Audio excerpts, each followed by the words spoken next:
Polisi menetapkan 3 tersangka pembunuhan penyu yang terjadi di Kabupaten Aceh Singkil beberapa waktu lalu. 2 dari tersangka berhasil diringkus, sementara 1 lainnya masih dalam daftar pencarian orang Polres Aceh Singkil.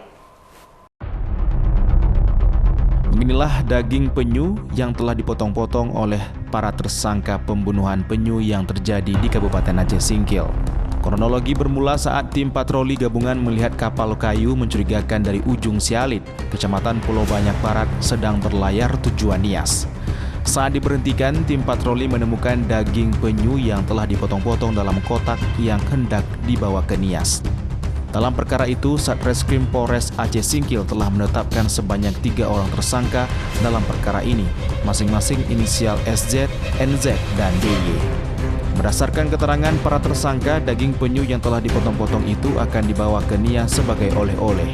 Sebanyak 27 potongan plastron penyu, 1 potongan sisik, 10 tulang tubuh penyu, dan 8 tulang pengikat tubuh penyu berhasil diamankan tim Inafis Satreskrim Polres Aceh Singkil bersama tim ahli BKSDA.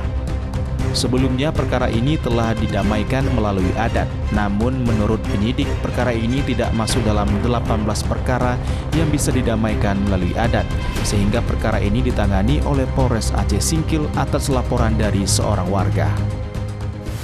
Sebenarnya kami tidak mau kami keluar itu di antara kami anggap permasalahan tidak bisa bersumber secara adat, karena ancaman hukumannya di atas 5 tahun ini kan. 5 tahun kemudian dendanya 100 juta.